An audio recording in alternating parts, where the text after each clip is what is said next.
नमस्कार। उलट बांसी में आपका स्वागत है। मैं हूं मुकेश कुमार। दोस्तों, आज की व्यंग रचना आपको सुनाने से पहले आपसे छोटी सी गुफ्तगू करना चाहता हूं।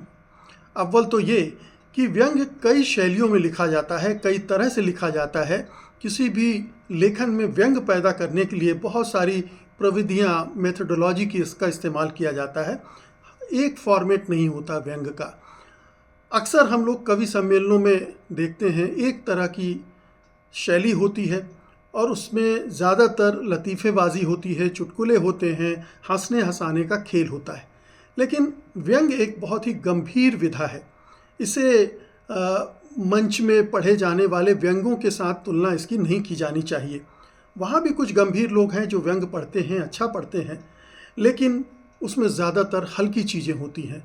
व्यंग बहुत ही गंभीर विधा है, गंभीर शैली है, और इसको अगर आपको एंजॉय करना है, इसके मज़े लेना है, तो इसके सभी रूपों के साथ आपको थोड़ा ज़्यादा गंभीरता से जुड़ना पड़ेगा, उसे महसूस करना पड़ेगा। आज का व्यंग्य भी बहुत गंभीर किस्म का है, गंभीर शैली में लिखा गया है। इसमें आपको गुदगुदाने वाली चीज़ें नहीं मिलेंगी, इसलिए मैं गुजारिश करूँगा कि थोड़ा ज़्यादा तवज्जो के साथ इस व्यंग्य को सुनिए। व्यंग्य का शीर्षक है आईसीयू में क्यों पहुँचे केंचुआ साहब। देश के सबसे नामी ग्रामी अस्पताल के आईसीयू के बिस्तर पर पड़े केंचुआ साहब को धीरे धीरे होश आ रहा है। उन्हें आसपास नर्सों और डॉक्टरों की आवाजाही की आवाज़ें सुनाई दे रही हैं। उनके दिल का हाल बताने वाली मशीन की बिप बिप की एक आवाज़ भी लगातार कानों में गूंज रही है। केंचुआ साहब को याद आया कि देर रात उनके सीने में दर्द हुआ था। इसके बाद एम्बुलेंस लेकर उन्हें अस्पताल आ गई थी। डॉक्टरों ने उनके नितंबों में कोई इंजेक्शन लगाया था, जिसके बाद वे गहरी नींद में सो गए थे। वाह वाह वाह, क्या एक्टिंग कर रहा है ये। केंचुआ साहब घटनाओं को याद करने लगे। उन्हें याद आया कि जब वो दफ्तर से लौटकर बंगले के सामने अपनी सरकारी गाड़ी से उतर रहे थे, तो पास में खड़ी लड़कों की एक टोली ने जोर का ठहाका लगाया था और फिर उनकी तरफ देखते हुए जमीन पर थूक दिया था। इस घटना ने उनके दिल पर इतनी चोट पहुंचाई थी कि वे सीधे बेडरूम में जाकर लेट गए थे, और उसी के बारे में सोचते सोचते अचानक उनके सीने में भयानक दर्द होने लगा। बेकार है भैया, मैं तो टूट गया। किसी तरह से जोर लगाकर उन्होंने अपनी पत्नी को आवाज़ दी। पत्नी को उनकी हालत नाजुक लगी और उन्होंने तुरंत एम्बुलेंस बुलाकर उन्हें अस्पताल भिजवा दिया। डॉक्टर तमाम तरह के टेस्ट करने में जुटे हुए थे, मगर केंचुआ जानता है कि भले ही उसे हार्ट अटैक इस घटना के बाद आया हो, मगर दिल पर तो पत्थर कई महीनों बल्कि कई सालों से पड़ा हुआ था और उसका वजन बढ़ता जा रहा था। देखा आपने लापरवाही का नतीजा। केंचुआ को याद आया कि पहली बार उसे जिल्लत का एहसास तब हुआ था जब उन्होंने नियमों को तोड़कर, नियमों के खिलाफ जाकर अपने बॉस को खुश करने के लिए काम किया था। तब साथ काम करने वालों की नज़रों में वो एकदम से नीचे गिर गए थे। उन्होंने कहा तो कुछ नहीं था, मगर उनकी बॉडी लैंग्वेज और व्यंग भरी मुस्कान बहुत कुछ कह रही थी। जो कह रही थी उसका मतलब यही था कि केंचुआ साहब, आपने उस संस्था की साख को बट्टा लगा दिया जिसे उसने बड़ी मुश्किलों से मुद्दतों में कमाया था। इससे उनके दिल पर किलो आधा किलो का बोझ बढ़ गया, मगर उन्होंने अक्ल से काम लेना बेहतर समझा। जल्दी ही उन्हें एहसास हुआ कि पीठ पीछे लोग उनका मजाक उड़ाते हैं। उन्हें चमचा, बिना रीढ़ का आदमी, कुर्सी परस्त, साहब का गुलाम, जाने क्या क्या कहा जाता है। बुरा मत मानिएगा जनाब, लेकिन इस कमरे के बाहर आपका मजाक उड़ाया जाता है। उन्हें यह भी पता चला कि लोगों ने उन्हें केंचुआ का नाम दे दिया है। केंचुआ साहब अंग्रेजी स्कूल कॉलेजों में पढ़े हुए थे, इसलिए उन्हें केंचुआ से तुलना पहले समझ में नहीं आई। उन्होंने ये ज़रूर पढ़ा था कि केंचुआ इकोसिस्टम के लिए बहुत ज़रूरी होता है और ज़मीन को उपजाऊ बनाता है, इसीलिए उसे किसानों का मित्र भी कहा जाता है। तो ये सोचकर उन्हें पहले अच्छा लगा, लेकिन एक संदेह मन में कुदबुदाता रहा। तो उन्होंने हिंदी के एक लेखक से इसका मतलब पूछ लिया। उस लेखक ने जब उन्हें विस्तार से केंचुआ और केंचुआ वृत्त के बारे में बताया तो भारी ग्लानि हुई। इसके बाद उनके दिल पर 50 ग्राम के आसपास का बोझ और बढ़ गया। वैसे इस लिजलिजे प्राणी से केंचुआ साहब को बचपन से नफरत थी, मगर अब खुद उनका रूपांतरण यानी मेटामॉर्फोसिस केंचुआ के रूप में हो रहा है, ये जानकर उन्हें अपने से ही घृणा होने लगी। ये घृणा तब और बढ़ती गई जब उन्हें पता चला कि पूरे देश में ही केंचुआ कहकर उनका मजाक उड़ाया जा रहा है। इससे उनकी आत्मा पर 100 ग्राम के आसपास का बोझ और बढ़ गया। इसी तरह की और फप्तियां उनके कानों में लगातार पड़ती रहीं। उन्होंने विभाग में अपने कुछ भेदिए भी रख छोड़े थे। वे और भी मसाला मिर्च लगाकर उन्हें उनके ही बारे में चल रहे किस्से कहानियां सुनाते रहते। तू सबसे बड़ा पप्पू है, शकल देखेगा भी तेरे जियान। साहब जी, वो जो मैडम है ना लंबे बाल वाली, कह रही थी कि अगर ये आदमी 6 साल रह गया ना यहाँ तो देश का भट्टा बिठा देगा। साहब जी, अरोड़ा साहब सक्सेना जी के कान में कह रहे थे कि ये खुद तो बदनाम हो ही रहा है, हम सबको भी बदनाम करके छोड़ेगा।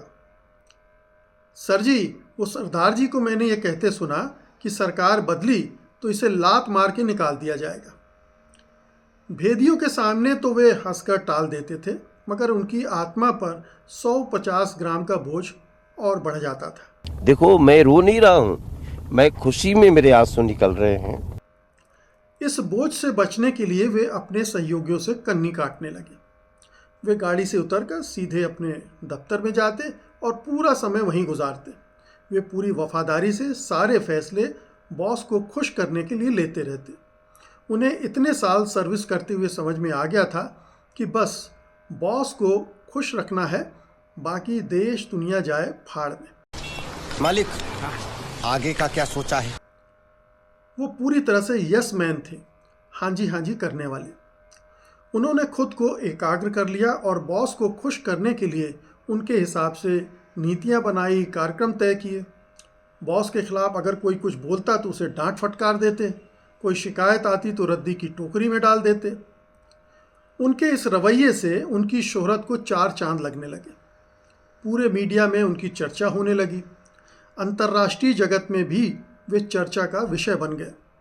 हिज मास्टर्स वॉइस वाला अवसर इतने वर्षों के बाद आया था, इसलिए ये होना ही था। वाह, क्या एक्टिंग कर रहा है। प्रेस कॉन्फ्रेंस में पत्रकार उनसे आड़े टेढ़े सवाल करने लगे। उनके प्रश्नों में गहरे तंज होते थे, जिससे उनके तन बदन में आग लग जाती थी। मगर करते क्या, सच्चाई तो यही थी। पहले वे बड़े शौक से टीवी चैनलों पर इंटरव्यू देने जाते थे, मगर वहाँ भी उनके साथ उसी तरह का सलूक होने लगा। तब उन्होंने उसे भी कम कर दिया। मैं ये नहीं मानता हूँ, मैं आपको सीरियसली लेता नहीं। अब वे केवल उन्हीं चैनलों पर उन्हीं एंकरों के प्रोग्राम में जाते हैं जो उनकी खिंचाई ना करें, बड़ाई करें, उन्हें केंचुआ ना कहें।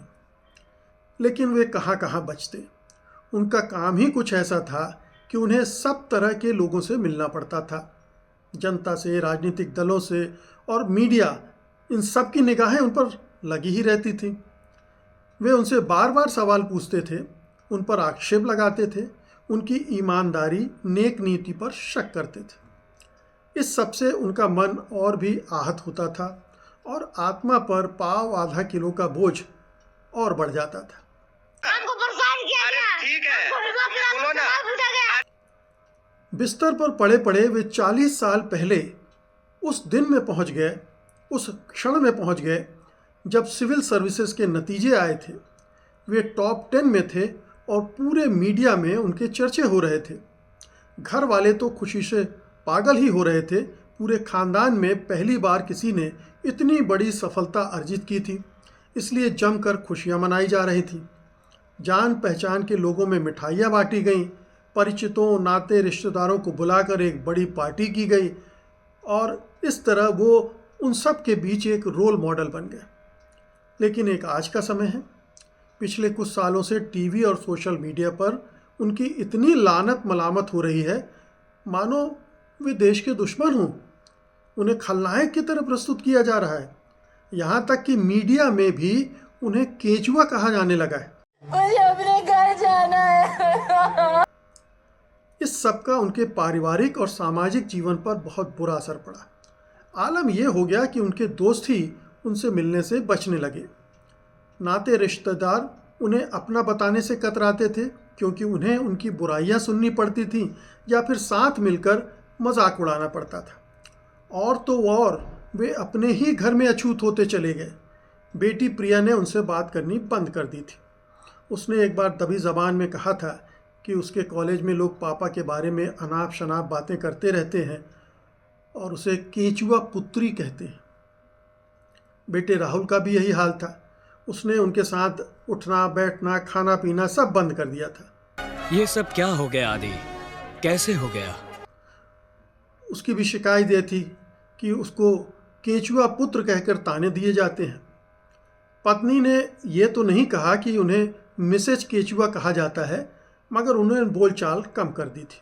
आस पड़ोस वालों से मिलना जुलना भी छोड़ ही दिया था। पहले उसने केचुआ साहब को 2-4 बार टोका था, मगर जब उन्होंने गुस्से में जवाब दिया तो वो समझ गई कि उनके पतिदेव ने अपनी आत्मा गिरवी रख दी है। घर परिवार के इस रवैये से केचुआ साहब की आत्मा पर एकदम से 2-3 किलो बोझ पड़ गया। जब कभी वे आईने के सामने खड़े होते तो उन्हें अपना ही चेहरा घिनौने लगने लगता, जबकि कभी वे खुद को बहुत हैंडसम मानते थे। कॉलेज के दिनों की याद करते थे जब लड़कियां उनकी खूबसूरती पर मरती थीं। धीरे धीरे उनकी आत्मा पर बोझ बढ़ता गया और बढ़ते बढ़ते इतना हो गया कि उसकी आवाज़ ही सुनाई देनी बंद हो गई। शायद इसी को अंतरात्मा का मरना कहते हैं। इसीलिए उस दिन जब उस लड़के ने उन्हें देखकर थूका था तो लगा था कि एक लड़का नहीं, मोहल्ला नहीं, शहर नहीं, बल्कि पूरा देश उन पर थूक रहा है। उन्हें अपने चेहरे पर पिच पिच थूके जाने की आवाज़ें सुनाई देने लगी थी। देखिए सर, अभी हम कुछ नहीं बता सकते हैं आपको। हम डिस्प्रेशन में अभी हैं। अभी कोची में है? डिस्प्रेशन में है सर। यही वो क्षण था जब उनके सीने में जोर का दर्द उठा था और आनन फानन में उन्हें अस्पताल ले जाया गया था। वे कल्पनाओं की दुनिया से वापस अस्पताल के अपने कमरे में लौट आए। अब उन्होंने पास ही चल रही खुसुर पुसुर पर अपने कान लगा दिए। एक नर्स दांत पीसते हुए गुस्से से भरी आवाज़ में कह रही थी, मरने दीजिए इस केचुए को डॉक्टर साहब। ऐसे लोगों को जीना ही क्यों चाहिए? इसने देश का, समाज का कितना नुकसान किया है। जिएगा तो और करेगा। कुछ देर सन्नाटा छा गया। फिर डॉक्टर ने उस नर्स को समझाते हुए कहा, हमारा काम मरीज को ठीक करना है, ना कि उसको मरने देना। इसलिए आओ हम अपना काम करते हैं, पता करते हैं कि उसे हार्ट अटैक क्यों हुआ, उसके दिल पर कौन सा और कितना बोझ था कि ये नौबत आ गई। केचुआ पड़ा पड़ा सोच रहा था कि वो इन सवालों के क्या जवाब देगा। क्या वो बताएगा कि वह केचुआ क्यों बना और केचुआ बनते हुए उसने कितना बोझ अपनी आत्मा पर रख लिया था। उसने अपनी आंखें बंद कर ली, मगर उसके कानों में अब भी नर्स की आवाज़ गूंज रही थी, मरने दीजिए इस चूहेचू को डॉक्टर साहब। ऐसे लोगों को जीना ही क्यों चाहिए? इसने देश और समाज का कितना नुकसान किया है। जिएगा तो और करेगा, जिएगा तो और करेगा, जिएगा तो और करेगा। बहुत बहुत शुक्रिया आपका, आपने इस व्यंग को ध्यानपूर्वक सुना। मुझे उम्मीद है कि आपको ये पसंद आया होगा और कमेंट बॉक्स में आप अपनी टिप्पणियाँ ज़रूर देंगे इन केचुआ साहब के चरित्र पर। बहुत बहुत शुक्रिया आपका। नमस्कार।